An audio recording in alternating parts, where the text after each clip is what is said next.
আমার কাছে মনে হয় আমি একটু আমার আম্মুর মতো একটু কিপটা স্বভাবের। মানে কিপটা বলতে কি, ওই যে থাকে না যে কোনো কিছু খরচ করতে চায় না সহজে।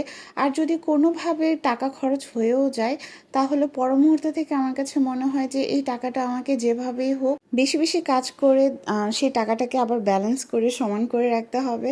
মানে থাকে না অনেক সময় যে কোথাও বেড়াতে গেলাম, বা একটু কেনাকাটা বেশি হয়ে গেছে, বা কোনো একটা অনুষ্ঠানের জন্য বেশি খরচ হয়ে গেছে, সেই সময়টার পরে দেখা যায় কি যে আমি তার একদিন পর থেকে একদম উড়াধুরা কাজ করা শুরু করি, যতক্ষণ না পর্যন্ত বা যতদিন না পর্যন্ত আমার নিজের কাছে মনে হয় যে না, ঠিক আছে, আমি ওই যে টাকাটা খরচ হয়েছে, সেটা হোক বেড়ানোর কাজে বা শপিং বা অনুষ্ঠানে, যেটাতেই হোক না কেন, সেই টাকাটা আমার আবার ব্যালেন্স হয়ে গেছে, ততক্ষণ পর্যন্ত আমি কাজ করতেই থাকি।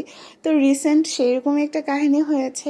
গত 3 দিন আমার বাসাতে একটা প্রোগ্রাম ছিল, এটার পর থেকে না, গতকালকে রাত থেকে আমার কাছে মনে হইতেছে যে এখন আমাকে আবার সেই কামলা খাটতে হবে, সে অনেক বেশি পরিমাণের, যাতে করে যেই টাকাটা খরচ হয়েছে এখানে, সেটা যেন আমি কাভার করে ফেলতে পারি। তার কারণে আজকে সকাল থেকে উড়াধুরা কাজ করতেছে।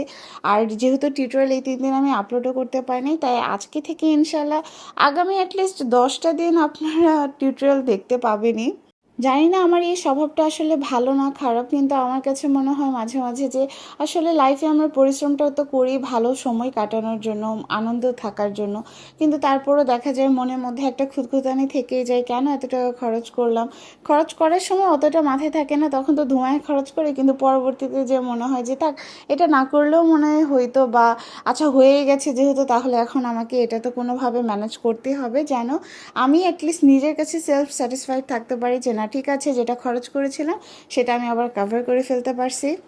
যাই হোক, মাঝখানে তো বেশ অনেকটা দিন আমি মেহেদি পরিয়েছিলাম, এই তো 3টা দিন শুধু কাজ থেকে একটু বিরত ছিলাম। আজকে থেকে ইনশাল্লাহ আবার মেহেদি পরানো শুরু করব। যারা যারা বসুন্ধরার মধ্যে মেহেদি পড়তে চান আমার কাছ থেকে, নিয়মটা আগের মতোই, কমেন্ট বক্সে আমি নিয়মটা জানিয়ে দেবো, কোনো পেমেন্ট করতে হবে না, বাট কিছু রুলস আছে, সেটা মেনটেন করলে আমরা পড়ে দিব। তবে অবশ্যই বসুন্ধরা আবাসিকের বাইরে যারা, তাদের ক্ষেত্রে এই সুযোগটা আসলে নাই, সরি।